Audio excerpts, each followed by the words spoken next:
भगवत दर्शन उसी को प्राप्त होते हैं जिसकी भगवत दर्शन की प्रबल उत्कंठा के लिए चार बातें जीवन में आ जाएं। पहला, नित्य निरंतर नाम जप रसिकों के संग से। शर्त है रसिकों के संग, भजन न होई संग बिन। हे मनमानी नहीं होता, रसिकों के संग से भजन की वृत्ति। प्रमाणित भजन होना चाहिए, आचार्य परंपरा, गुरु परंपरा से। दूसरा, भगवद विग्रह को साक्षात भगवान का स्वरूप मानना। जैसे कुछ ऐसे भाव वाले लोग हैं कि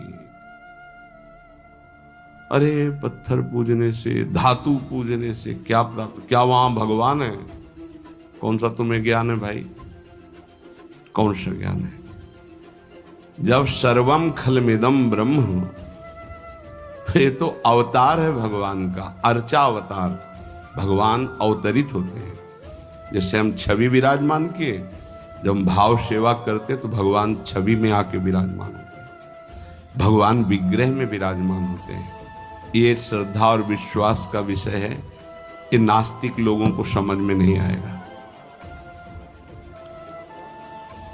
जिस मूर्ति को आप, जहां मूर्तिकार निर्माण कर रहा हो, वहां देखो, उसी मूर्ति को पूज करके ब्रह्म प्राप्त, भगवत प्राप्त महापुरुष हो गए। प्रेमाश्रुओं से अभिषिक्त किया है। ये बाहर वालों की ऐसों की बातें न सुने, नहीं तो जो छोटी श्रद्धा वाले लोग होते हैं उनकी श्रद्धा नष्ट हो जाती है। अरे क्या है, ऐसे से ऐसा न वो बोलते हैं, न वो खाते हैं, न देखते हैं, और ऐसे विराजमान। आपको क्या पता है? आपका भाव है क्या? आप जानते नहीं हो। भाव आ जाएगा तो साथ चलते हैं, बोलते हैं, खाते हैं, देखते हैं। भाव का खेल।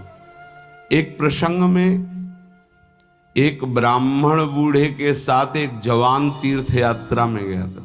सारांश में बता रहे हैं। ब्राह्मण तीर्थ यात्रा का इच्छुक हुआ, पर उसको लगा कि मेरे बेटे तो हैं, पर धनी होने के कारण वो विलासिता में युक्त हैं, मेरे साथ तो चलेंगे नहीं।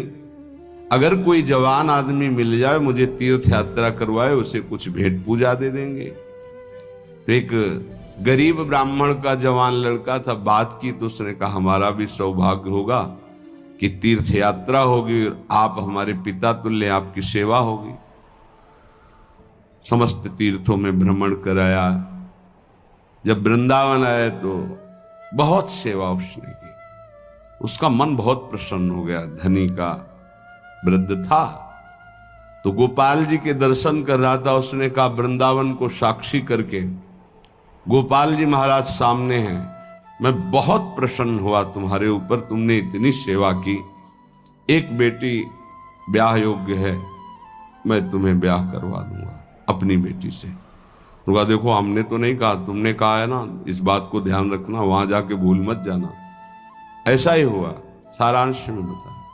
वो जब गांव पहुंचा तो वृद्ध की हिम्मत नहीं हुई अपने धनी बेटों से कह दे कि बहन का ब्याह उस गरीब के साथ कर दो। काफी दिन हो गए, कोई चर्चा नहीं, तो ब्याह की बात थी। उस गरीब ब्राह्मण ने जाके कहा बूढ़े ब्राह्मण से कि आपने कहा था भगवान के सामने कि अपनी बेटी का ब्याह तुम्हारे साथ कर देंगे। तो जवान बेटों के भय से उसने कहा मुझे याद नहीं ऐसा कुछ।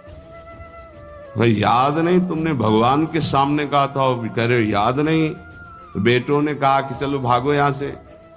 भगवान के सामने कहा बुलाओ भगवान को, अगर साक्षी दे देंगे तो हम बहन का ब्याह कर देंगे। बोले पक्का? तो उनको पता था कि मूर्ति कोई बोलती थोड़ी, चलती थोड़ी। तो उनका हाँ पक्का। बोले पंचों के बीच में बोल दो। पहले गांव में पंचायत होती है पिंड छुटाने के लिए कि अतरे दिन ये परेशान करेगा। तो उन्होंने कहा पंचों के सामने यदि ठाकुर जी आके गवाही दे दे तो ब्याह करवा देंगे। ओ गरीब आदमी जो कुछ था बेचा फिर वृंदावन आया, ठाकुर जी गोपाल जी से कहा कि महाराज आपके सामने हमारे ब्याह की बात कही थी इस वृद्ध ब्राह्मण ने, आपको गवाही देना पड़ेगा तब हमारा ब्याह होगा। हाँ, कौन सुने। समय हुआ, ठाकुर जी का शयन भोग लगा, पट बंद हो गए, वो बैठे ही रहे बाहर। वाह गोपाल जी महाराज, आप जब बोलोगे तभी हमारा ब्याह होगा और हम तभी यहां से जाएंगे जब आपको साक्षी दे। सब चले गए थे वो अकेले, उसको विश्वास था भगवान है। अंदर से आवाज आई, मूर्ति कहीं चलती है क्या कि चलकर साक्षी दे। बोले महाराज मूर्ति बोलती थोड़ी है, आपने बोला ना तो आओ निकल के बाहर। अब उनके लिए कोई पर्दा है क्या? ललित त्रिभंगी वैसे। बोले देखो अब तुम्हारे प्रेम के कारण हम बाहर तो निकल आए, तुम उसको यहीं बुला दो, हम यहीं साक्षी। बोले महाराज वो नहीं आएगा, हमारा ब्याह रुक जाएगा, आपको चलना पड़ेगा। बोले चल तो देंगे, लेकिन देखो हम वृंदावन के ठाकुर हैं, हमको तो अच्छा अच्छा माखन मिश्री और सब। भगवान ने बहानेबाजी। बोले महाराज हमें पता था कि आप भोगराग के लिए कहोगे तो हमारे पास जो संपत्ति थी बेच के आए, खूब खवाते पियाते चलेंगे महाराज। बोले चलो अच्छा। देखो दृढ़ विश्वास। बोले महाराज हम जानेंगे कैसे कि आप आ रहे हो? बोले मेरे नूपुरों की ध्वनि सुनाई देगी, और देखो लौट कर जहां देख लोगे उससे आगे फिर हम नहीं जाएंगे।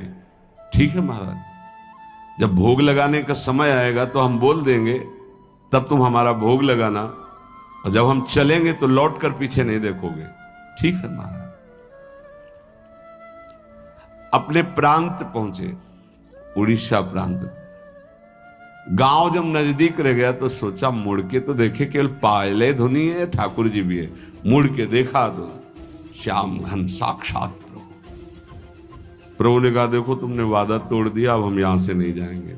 बोले महाराज अब तो कोई बात नहीं। गांव में दौड़ के गया, गोपाल जी आए, प्रभु आए साक्षी देने के लिए मेरे ब्याह के लिए। पूरा नगर दौड़ पड़ा, पंचायत के सब ने देखा प्रभु विराजमान। अब किसी की हिम्मत थोड़ी थी कि पूछ ले, जबरदस्ती उस बुड्ढे से कहा ब्याह करो भगवान वृंदावन से साक्षी। आज भी साक्षी गोपाल के रूप में भगवान विराजमान। क्या हुआ? जिसे तुम मूर्ति समझते वो चल के उड़ीसा तक गए और गवाही दी। विट्ठल भगवान बातचीत करते थे तुकाराम जी से, नामदेव जी से, इन बड़े बड़े संतों से। हरिवंश महाप्रभु, सेवक जी महाराज, बनचंद महाप्रभु तक बातचीत करते थे राधा वल्लभ लाल जी। प्रगट में एक बार मोहन चंद जी महाराज महाप्रभु के सबसे छोटे लाडले पुत्र थे। महाप्रभु राधा वल्लभ जी की सेवा परिचर्या में थे तो एक पात्र कटोरा था राधा वल्लभ जी की सेवा का, उसमें चरण छू गया श्री मोहन चंद जी का। महाप्रभु ने एक शपथ मारी, प्रभु के पात्रों को है सुनो। राधा वल्लभ जी के जब पत्रावली कर रहे थे तो कपोल में अंगुली बनी, तो उनका जय जय आप। तो बोले मोहन चंद के रूप में मैं ही तो अब खेल रहा हूं अपने पात्र, तुमने वहां मारा मुझे देखो लगा। महाप्रभु ने कहा क्षमा कीजिए प्रभु, ऐसी तन्मयता मोहन चंद जी की आप में है ये मुझे पता नहीं था। ऐसा महाप्रभु से बात, स्वामी जी से, बिहारी देव जी से, बिहारी जी बात करते। आज भी महापुरुषों से प्रभु बात कर। ये केवल मूर्ति छवि का विषय नहीं होता। ये अज्ञानी जीव जो हैं ये केवल तर्क विवाद में फंसे रहते। श्रद्धा में तर्क विवाद नहीं होता। ये तर्क विवाद जहां होने लगे, ऐसी कोई वार्ता होने लगे, श्रद्धालु उपासक को बिल्कुल हट जाना चाहिए। भगवत दर्शन किसको प्राप्त होते हैं? पहला, जो रसिक महापुरुषों के गुरुदेव के अनुसार भजन करता, नाम जप, मंत्र जप। दूसरा, भगवद विग्रह को साक्षात प्रभु मान करके। कहो सो कहां जहां प्रभु नाही, जब सर्वत्र प्रभु है तब तो हमने प्रभु का श्री विग्रह, अर्चा विग्रह, ये अर्चा अवतार है भगवान का। इनको विराजमान किया, साक्षात मेरे प्रभु हैं। ये बाहरी दर्शन है। तीसरा, प्रभु को अर्पित किए हुए प्रसाद के अलावा अरुचि होना। कुछ भी ऐसा जो हम प्रभु को अर्पित नहीं कर सकते वो हम नहीं पा सकते। प्रभु को अर्पित ना की हुई चाहे अमृत पड़ी हुई वस्तु हो, हमारी बिल्कुल श्रद्धा और रुचि नहीं। हमारे प्रियालाल ने नहीं पाया तो हम उसे चख नहीं सकते।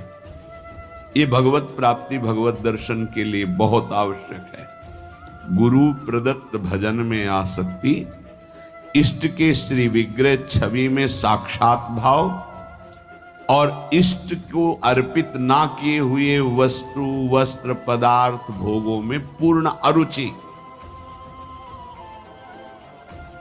कई बार हमने ऐसे संतों को देखा जो अमनिया जैसे, पा लीजिए, नहीं अमनिया है ना, हम अपने ठाकुर को भोग लगा के पाएंगे या आप अपनी श्री जी को भोग लगा दीजिए तो पालेंगे, अन्यथा नहीं। अमनिया नहीं, अमनिया माला, पत्र, पुष्प, सुगंधित कुछ भी नहीं। हमारा जीवन प्रसादी हो जाना चाहिए। ये बहुत ध्यान से अपनी दिनचर्या में देखिए कि कभी अमनिया मत पाइए। चौथा, सहनशील, ये बहुत आवश्यक है। बहुत सहनशील उपासक को होना चाहिए। जितना सहोगे उतनी भक्ति प्रकाशित होगी। सहत सहत बाढ़े भगति, गृह तनु गुरु हितगार। गुरुदेव को समर्पित जीवन और सहनशीलता, निश्चित भगवत दर्शन। चार बातों से निश्चित भगवत दर्शन हो जाता है। ये बहुत खास बात है जिसको धारण करना बहुत कठिन है, पर गुरु कृपा पात्र बहुत सरल ढंग से इसे निर्वाह कर ले जाता है। क्या? किसी से मतलब नहीं। इस मार्ग के उपासक किसी से मतलब नहीं। पहले तो कहा पीछे वाले में कि जो विषयी पुरुषों का समूह है उनके संग से भयभीत रहे, कभी संग न करे। अब आगे वाले में कहा महान संगा नाम, किसका ये स्वरूप होता है?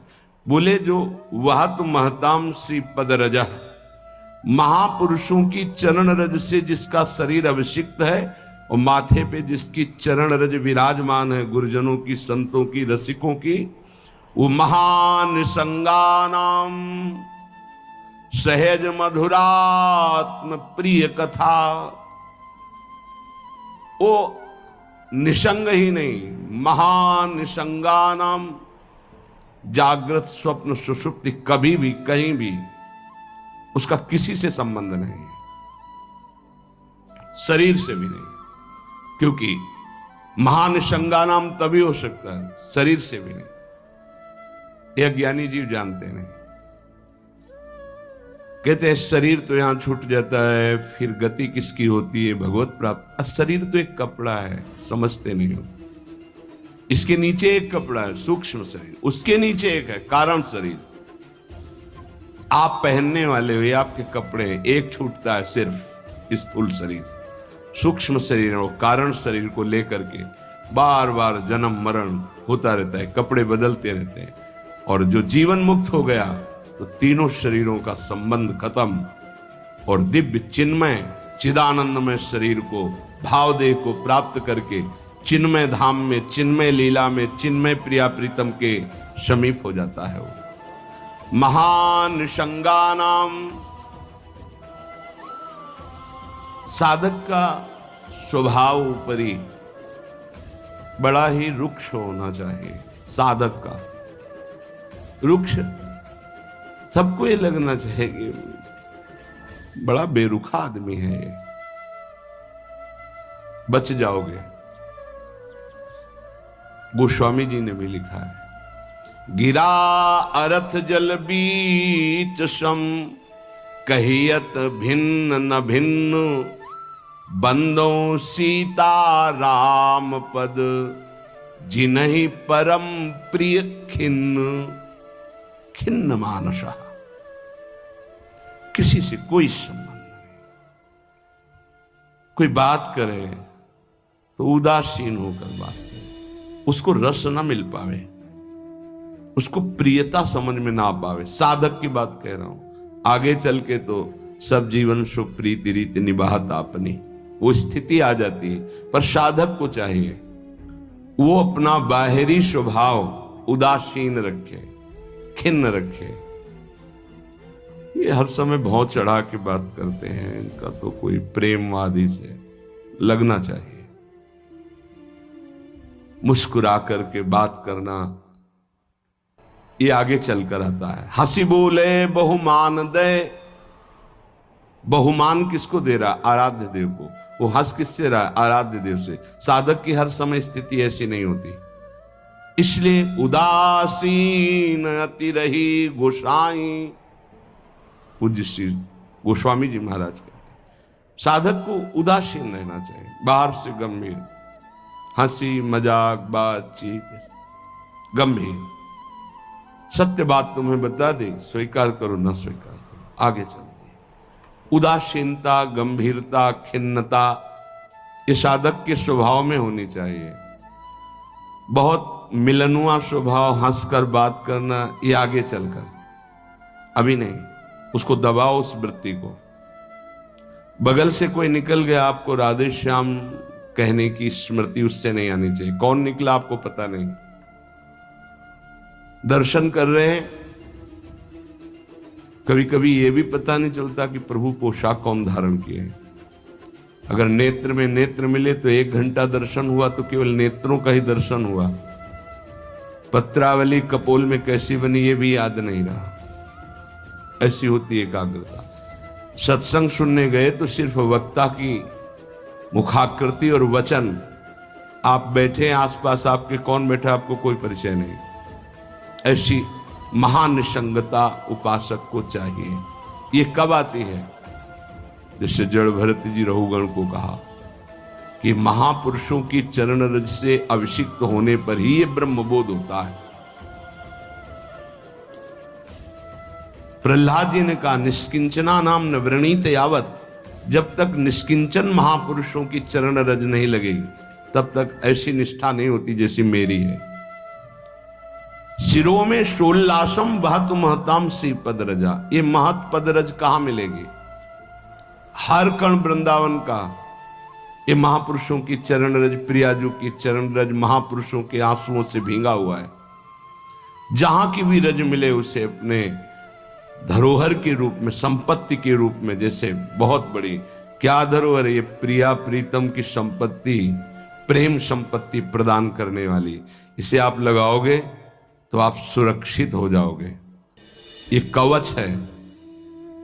कई बार शास्त्रों बारे चर्चा हुई है, पर बड़े भाग्यशाली साधक उपासक उपासिका होंगी जो इस बात को स्वीकार किए हैं कि रोज स्नान के बाद शरीर में रज लगाते हैं। ना करते हो तो फिर सुन लो, तुम्हारे हृदय को ये विकार तब तक जलाएंगे जब तक प्रेम रस के योग्य नहीं हो जाएगा। उस जलन को सहने के लिए ये सद्यो वशीकरण चूर्ण मनंत शक्तिम तम राधिका चरण रेणु मनुष्मरामी, ये श्री जी की चरण रज है जो आपको संभालेगी, कवच का काम करेगी। आपके शरीर में चरण रज लगी रहनी चाहिए। बिल्कुल मान लीजिए, अगर ये मान लोगे तो बहुत बड़ी वस्तु आपको प्राप्त होगी। शरीर में वृंदावन की रज लगी है, शरीर छूट जाए तो भगवत प्राप्ति हो जाएगी। मान लीजिए, बहुत बड़ी बात है। धन्य है वो उपासक जो रजोपसेवी है, रज लगाते हैं। एक ब्रजवासी आए, उन्होंने प्रश्न किया कि आपके जुगल उपासना में तो काली बिंदी लगती है, आप क्यों नहीं लगाते हैं? श्री कहते हैं उसे, काली बिंदी और सिंदूर की बिंदी। पूज्य श्री सदगुरुदेव भगवान ने आदेश किया, त्रिपुंड लगाते थे जब शरणागति का, कि हम आचार्य आज्ञा से चलते हैं। आचार्य ने पत्र में लिखा था, वृंदावन रजोपसेवी जोरी सुमिरन बाचनो, वृंदावन नित्य विहार चंदन लेनो। तो रजोपसेवी जोरी है तो रज का तिलक है, और बिहार चंदन जो प्रसादी है वो ये लगा है। बस वो कोई वृंदावन की वस्तु नहीं है जो काली टिक्की है। ये वृंदावन की रज और वृंदावनेश्वरी का प्रसादी चंदन, इसके से। तो ब्रह्मा जी भी आकर कहें तो हमारी समझ में नहीं आएगा, क्योंकि गुरु के वाक्य के आगे किसी का नहीं। वृंदावन रजरानी, वृंदावन वृंदावनेश्वरी, इनमें हमारी अनन्य आसक्ति हो जाए। जो लगाते हैं उनको प्रणाम है, पर हमारी गुरु आज्ञा है।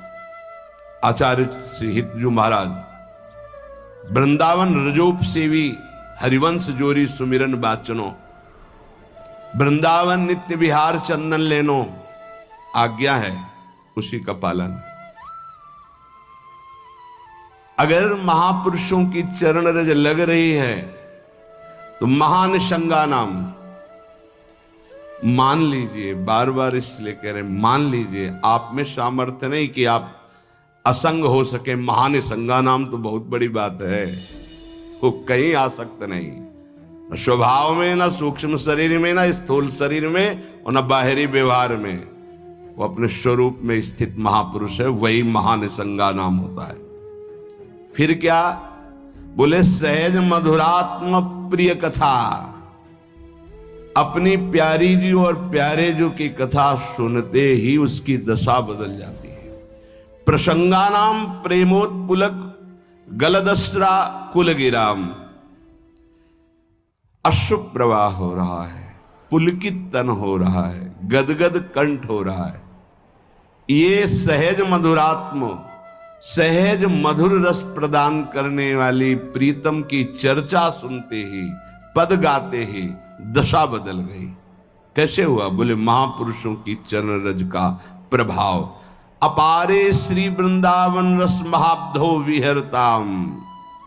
इस महाप्रेम रस के अपार समुद्र में विहरण करने वाली, जो जुगल जोरी विहार करने वाली श्री श्यामा श्याम है, इनके प्रेम में जो उल्लसित है, उनकी चरण रज सदैव मेरे माथे पे लगी रहे। तो सदा राधा कृष्ण प्रणय पुलकासुत गम भृतहा। राधा नाम सुनते ही रोमांच हो गया, अश्रु प्रवाह होने लगा। श्यामा श्याम की बात सुनते ही, पद सुनते ही पुलक, पुलकावली, अश्रु बहने लगे और देह कंपायमान होने लगे। ये बड़े भाग्यशाली, इसमें जानबूझकर नाटक न करे, स्वाभाविक आ जाएगा। नाम जप करो, रस सिंधु वृंदावन की रज लगाओ और रहनी से रहो तो स्थिति आ जाएगी। एकांत में चिल्ला चिल्ला के रोने का मन होता है। जैसे डकार आती है ना, तो उसको निकलना ही पड़ेगा। ऐसे रोना आता है स्वाभाविक। क्यों रोना आता है? कुछ चाहिए, कोई दुख, कोई विपत्ति? नहीं, स्वाभाविक वो एक प्रक्रिया है उस प्रेम की। रोना आता है, हल्का हो गया, रोया, थोड़ा शांति मिली। अगर रोएगा नहीं तो रह नहीं सकता। उसकी दिनचर्या है रोना, कभी भी कहीं भी भाव आ जाएगा। किशोरी कंदर्पा कुल कनक गौरांग लतिका। जो किशोरी जो हमारी गौर वर्ण है, जो कनक लता है, ऐसे उपासक का यही जीवन हो जाती है। जीवन का तात्पर्य प्रसाद सृग वस्त्राभरण कृत भूषा प्रणयनो। वो इनके प्रसाद से प्राण पोषण करता है। इनके चरणामृत की ही वो वृत्ति साधना है। हमारा साधन बल क्या है? इनका चरणामृत। वस्त्राभरण, कोई भी वस्त्र बिना प्रसादी के लाडली जू का, गुरुदेव का, शरीर पे नहीं धारण। नवीन वस्त्र को देखा गुरुदेव भगवान कैसे प्रसादी करते हैं। पहले उसे धोते हैं, प्रक्षालन करते हैं, फिर सुखाते हैं, फिर श्री जी के सिंहासन में स्पर्श करा के रजरानी में ऐसे 1-2 बार फिर उसे धारण करते हैं। श्री जी का पहले धोते हैं नया वस्त्र, श्री जी के सिंहासन को अर्पित करके फिर रज रानी में 1-2 बार लोट लगा के उस वस्त्र को फिर धारण करते हैं। वस्त्रा आभरण प्रसाद, प्रसाद स्वरूप ही हमारा भोजन है। प्रसाद चरणामृत, प्रसाद वस्त्र आभरण,